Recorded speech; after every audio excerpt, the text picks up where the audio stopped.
Assalamualaikum warahmatullahi wabarakatuh. Selamat pagi anak-anak.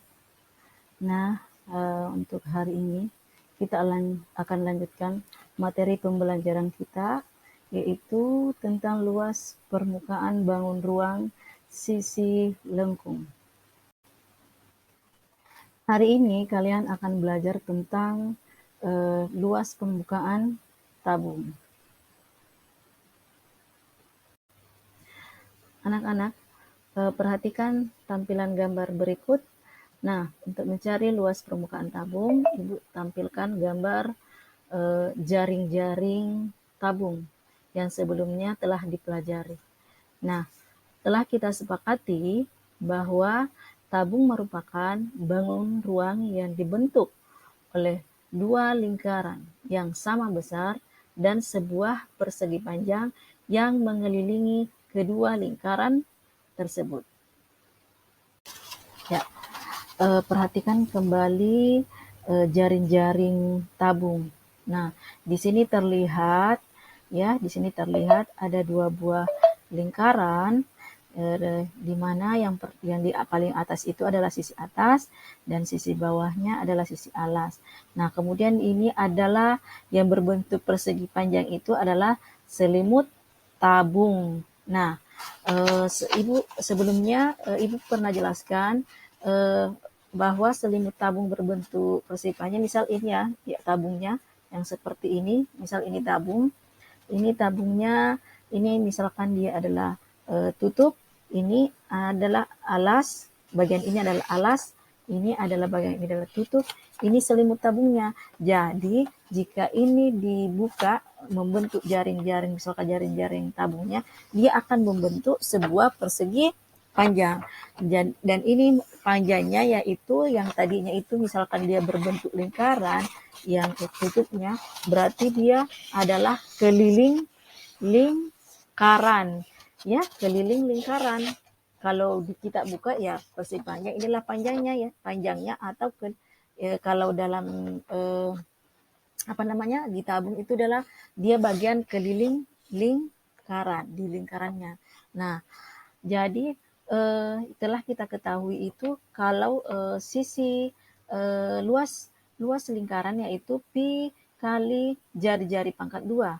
Luas sisi tegak, di mana itu luas sisi tegaknya adalah selimut tabung, yaitu karena ini adalah panjangnya itu adalah keliling dari sebuah lingkaran, di mana kita ketahui keliling lingkaran itu adalah 2 pi r, ya, 2 pi r. R itu adalah jari-jari. Nah, yang ini sebagai lebar itu dia adalah tinggi tabung. Kalau dalam persegi panjang ini adalah lebarnya.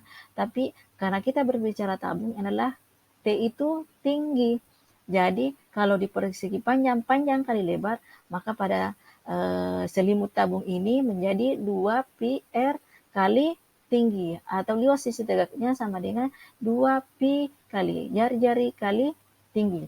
Untuk luas sisi alas pada dasarnya sama dengan sisi atas karena sama besar lingkarannya, yaitu pi kali jari-jari pangkat 2. Jadi dapat kita simpulkan bahwa luas tabung itu adalah luas sisi tegak. Luas sisi tegak yaitu maksudnya ini ya, selimut tabung, ditambah luas sisi atas, ya, luas sisi atas atau tutup tabung, ditambah luas sisi alas, atau luas sisi tegak ditambah 2 kali sisi alas. Kenapa 2 kali? Karena sisi atas dan sisi alas itu sama, makanya ditambah 2 kali luas sisi alas. Jadi rumusnya luas permukaan tabung luas sama dengan 2 kali pi kali jari-jari kali tinggi ditambah luas sisi alas itu 2 kali pi kali jari-jari pangkat 2, atau 2 pi r dalam kurung r tambah t, dengan r itu sama dengan jari-jari dan t itu adalah tabung.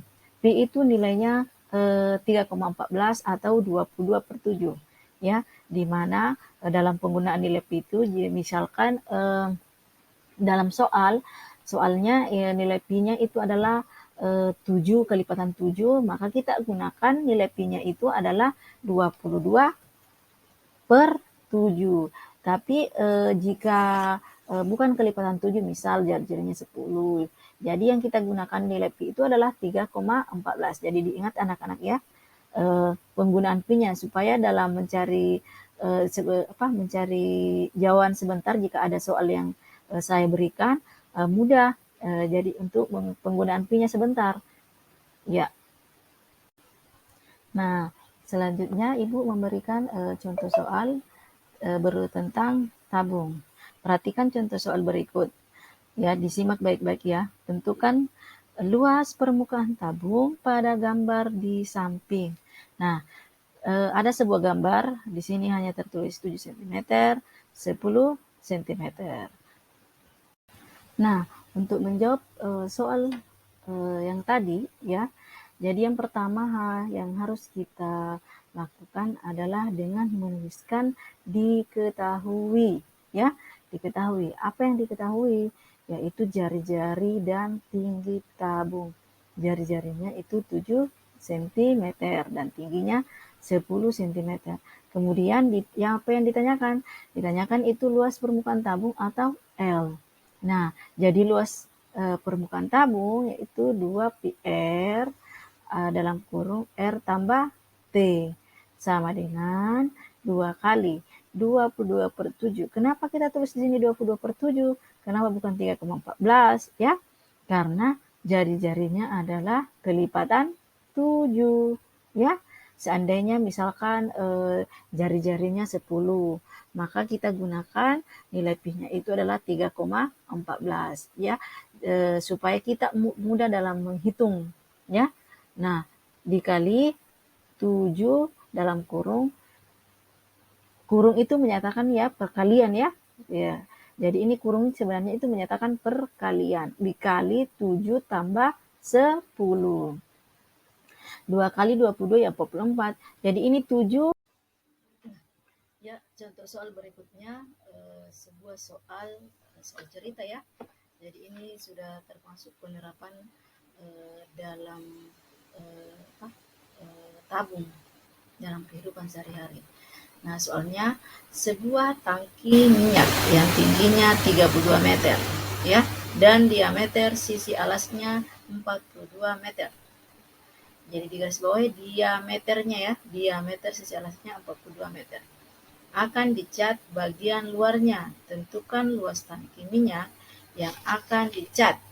Jika 1 galon cat dapat digunakan untuk mengecat. Ya, untuk menjawab soal yang tadi, nah perhatikan, jadi tulis dulu apa yang kita ketahui ya. Nah, apa yang kita ketahui? Tingginya itu 32 meter. Diameternya 42 meter. Nah, ini diameter kita ubah dulu dalam kita ubah dulu ke dalam jari-jari ya. Sebelumnya sudah kita pelajari bahwa diameter untuk mendapatkan jari-jari itu adalah setengah dari diameter. Jadi jari-jarinya 21 meter. Maka luas tabung ya 2πr kali R tambah tinggi sama dengan 2 kali 22/7 kali 21 ya. 21 dikali. Nah, baiklah, untuk mendapatkan berapa jumlah cat yang kita butuhkan ya. Yang kita ketahui tadi itu 1 galon catnya itu luasnya 318 meter persegi. Jadi jumlah cat itu luas tabung tadi dibagi dengan luasnya galon, yaitu 318 dari 6.000. Ya. Jadi untuk hari ini penjelasan tentang luas permukaan tabung cukup sekian. Jika ada hal-hal yang kurang dipahami, silahkan ditanyakan. Dan terima kasih atas kerjasamanya hari ini. Cukup sekian. Assalamualaikum warahmatullahi wabarakatuh.